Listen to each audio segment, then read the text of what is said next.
One. Hi. Today is the 18th of December, and we are finishing up on Reconstruction today and the plans and actions that were put into place by Congress and some by the states, especially southern states, to try to move forward after the Civil War. And some were positive and some being negative. So we have the 14th Amendment. Take a look at that. It's a change to the Constitution. That's an amendment, and it granted citizenship to anyone born in the United States. We've actually covered this yesterday, so I won't spend much time on it. Remember that you're supposed to sum it up in your own words. So what did this amendment do? I can tell you that it closed a loophole after we got rid of slavery with the 13th Amendment. It closed a loophole that the black codes was opening in the southern states as they passed those. We are going to, towards the end of the hour, be working on a court case, Plessy versus Ferguson, and I want you to explain the outcome because that outcome impacts the United States for like 75 years, up until the time of Martin Luther King, of how African Americans are going to be treated. So we are starting today by finishing up the random Reconstruction plans. So in the Reconstruction plan worksheet that we've had all week, basically, we started at Monday, this sheet right here, we have already done these three. Now, if you don't have them done, finish them. The section and chapter are right here, chapter 22, section 3. Then congressional reconstruction, there are three. And again, if you don't have those done, finish those. These are your notes and they're vocabulary words that we will need for our test on Friday. And then this is the one that we're working on right now. So what the 15th Amendment is, the Enforcement Acts, and the Amnesty Act. And to do these three, we are not going into the book. I actually bring the book to you. So there is something, it's called the Reconstruction Plan Review. And I literally copied and pasted some information from the textbook here so that you have it. So you could go into the textbook and find it, or just look on here. We'll just let that go and do its thing. But you can see what the 15th Amendment is. It declared that states cannot deny anyone the right to vote because of race or color or because they were once a slave.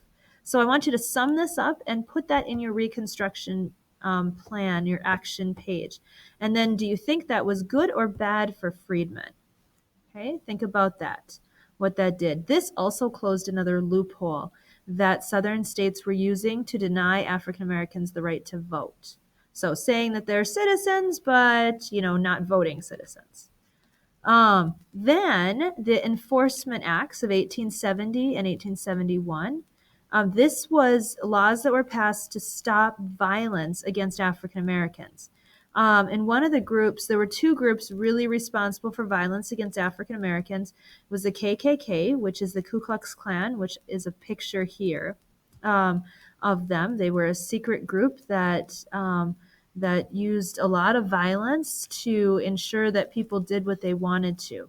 Violence as in burning crosses on doorsteps, destroying homes, beating people up, all the way to lynching, which is hanging of people without a trial. This was to keep people from voting. And so they would, and these KKK members, you never knew who they were because they always wore hoods. They most likely knew each other, but outside of that, you didn't know if you were dealing with a KKK member. They were, they could be police officers, they could be teachers, they could be doctors, they could be mayors of towns, governors. They were in all aspects of people's lives. And this was a growing group during this point. And it touched every state in the United States. It was not just limited to the South. So the Enforcement Act gave, harsher punishments and penalties for anybody that, arrested people for violence against African Americans. However, as you can see from our textbook, those who were brought to trial, however, were seldom convicted. Few witnesses and jurors wanted to risk the Klan's revenge by doing something about it. So this group really got to do what they wanted to. So this is pretty much a negative thing. I mean, it was meant to be positive for African Americans, but ended up hurting them because it couldn't be enforced. Then we have the Amnesty Act. And this one you can easily remember if you know what the word amnesty means. If you give somebody amnesty, you're giving them forgiveness. And by 1872, you can see right in here that most Northerners had lost interest in Reconstruction. They were ready to move on. They're like, well, we're good. We don't want to be spending this money and putting this effort toward this anymore. The freedmen are on their own, basically, is what they're saying. So Congress passed the Amnesty Act, which allowed most former Confederates to vote once again.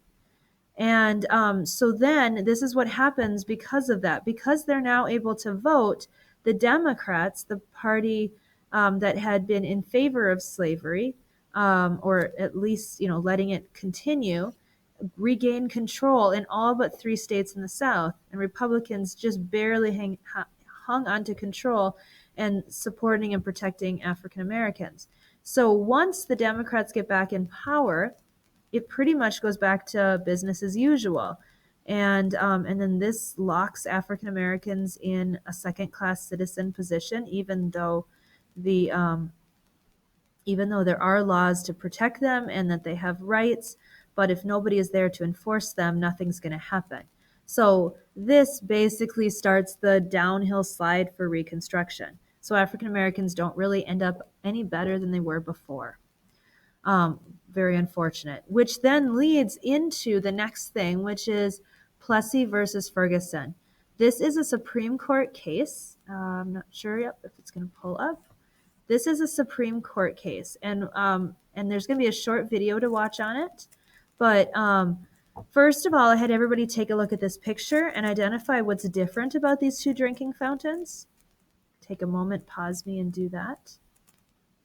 And the biggest thing is to note that this one was for white people and this one was for colored. You may have seen this picture before, but this is describing segregation and separating out of the races. This was going on in the 1950s and 60s. It starts back in the late 1800s. Black codes have really become the norm, and so limiting and separating people has become how the South and some southern and northern states operate. And so one example of that is a law that was passed in Louisiana. It's called the Separate Car Act, and it did not allow people of different races to travel together on trains. There had to be a colored train car and a white train car.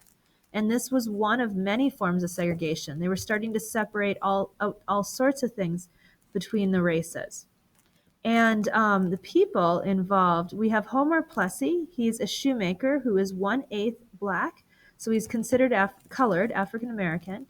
There's a group of people that want to test the Separate Car Act. They don't think it's legal because the 14th Amendment says that everybody has equal protection of the law. So is this equal to make people ride in different train cars?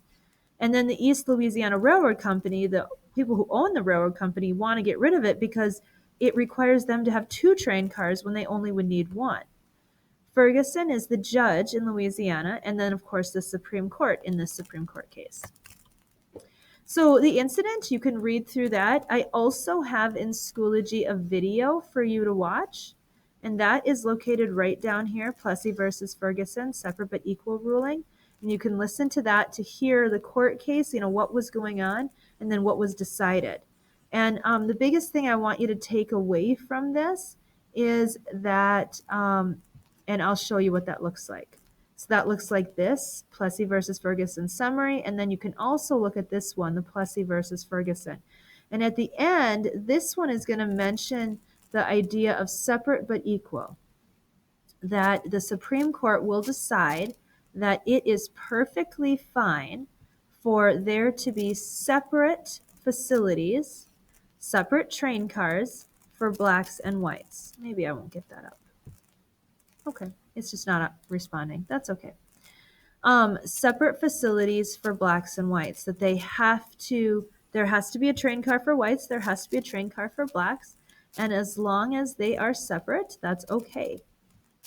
And that's what we ended up with. I guess it's not going to do that. Of racial segregation, even in public accommodations, particularly railroads.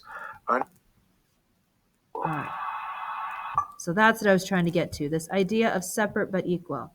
And then I passed out the review worksheet, and you can make a copy of that in here. It's right here. It's Civil War and Reconstruction Unit Review. Thanks.